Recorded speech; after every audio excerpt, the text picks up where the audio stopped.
அன்புடன் வணக்கம். இந்த திருச்செந்தூரில் உள்ள செந்தில் ஆண்டவர் அரசாங்கமானது ஆழ்படை வீடுகளில் 2வது படை முருகனின் வீடாக இருக்கின்றது. தமிழ் கடவுளின் மிக முக்கியமான கோவிலாக காணப்படுகின்றது. தமிழர்கள் லட்சக்கணக்கான பக்தர்கள் தினமும் வந்து வழிபாட்டு செல்கிறார்கள். தைப்பூசம், பங்குனி உத்திரம், சூரசம்ஹாரம் நிகழ்ச்சிகள் மிகப்பெரிய அளவில் நடத்தப்படுகின்றன. இந்த கடவுளுக்கான பெயர் மிகப்பெரிய குழப்பத்தில் இன்று சிக்கி தவிக்கின்றது. மேற்கு கோபுரத்துக்கு பக்கத்தில் உள்ள அந்த பெயர் பலகையானது திருச்செந்தில் ஆண்டவர் என்று வைக்கப்பட்டுள்ளது. இது இலக்கியங்களிலும் காணப்படுகின்றது. அதே போன்று மிக பழமையான பெயர்களில் ஒன்றாகும்.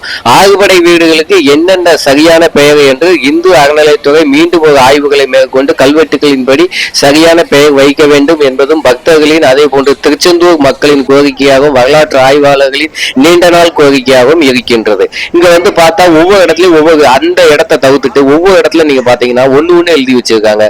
அதாவது அருள்மிகு ஸ்ரீ சுப்பிரமணிய சுவாமி, இந்த போலீஸ் ஸ்டேஷன் காவல் நிலையத்துல கூட உள்ள அப்படிதான் எழுதியிருக்காங்க. அதே போல இந்து அறநிலையத்துறை சில இடங்கள்ல எப்படி எழுதியிருக்காங்கன்னா அருள்மிகு ஸ்ரீ சுப்பிரமணிய சுவாமி, அதாவது கல்யாண மண்டபம், திருக்கல்யாண மண்டபம், அன்னதான கூடம் என்று இப்படி பல இடத்துல பல பேர் எழுதியிருக்காங்க. அதே போல தமிழக அரசு அந்த பேருந்து நிலையத்துல இருந்து உள்ள வர அறிவிப்பு பலகைகள்ல எல்லா இடத்துலயும், அதாவது வழிகாட்டும் பலகைகள்ல திரு ஸ்ரீ அருள்மிகு ஸ்ரீ சுப்பிரமணிய சுவாமி இப்படி குழப்பி எழுதி வச்சிருக்காங்க. கடல் பக்கத்துல அத கருணை கடவுளே கந்தா போற்றி என்று வைக்கப்பட்டுள்ளது. முன்பு இதுக்கும் சிக்கல் வந்துச்சு. இங்கேயும் சுப்பிரமணிய சுவாமியின் பேர் வச்சாங்க. அதுக்கு பிறகு ஏராளமான பக்தர்கள் எதிர்ப்பு தெரிவித்ததன் காரணமாக அந்த பலகை அகற்றப்பட்டு பழைய பலகையை அங்கு வைக்கப்பட்டுள்ளது. இப்பொழுது கோவில் கட்டுமான பணிகள் நடைபெற்று வருவதால் அதுவும் அங்கிருந்து எடுக்கப்பட்டுள்ளது. இங்க பாருங்க, அது திருச்செந்தூர் பஸ் ஸ்டாண்ட்ல இருந்து வர வழியில இப்படித்தான் எழுதி வச்சிருக்காங்க. அதே போல நுழைவு வாயில்கள்லயும் அருள்மிகு சுப்பிரமணிய சுவாமின்னு எழுதி வச்சிருக்காங்க. எப்பயில இருந்து இந்த மாதிரி சுப்பிரமணிய சுவாமி இடைச்செருகல் நடைபெறுகின்றது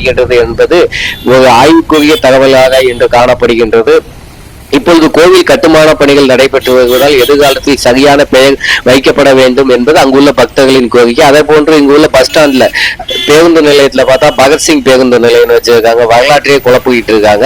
இது வைக்கிறதுல எந்த தப்பும் கிடையாது. அவரும் சுதந்திர போராட்ட வீரர் தான். தமிழகத்துல இந்த நெல்லை பகுதியில் ஏராளமான பேர் உயர விட்டு இருக்காங்க. அவங்களுடைய பேர் எங்கேயுமே வைக்கப்படல. தமிழ்நாட்டை தவிர்த்துட்டு தமிழ்நாட்டு எல்லையை கடந்து கூட போகலாம். அப்படிங்கும்போது இதெல்லாம் யோசிக்க வேண்டிய ஒரு பதிவாய், அதாவது ஒரு பெயராய் இருக்குது. எதிர்காலத்தில் இது தவிர்க்க வேண்டும். தமிழர்களின் பெயர் வைக்கப்பட வேண்டும்.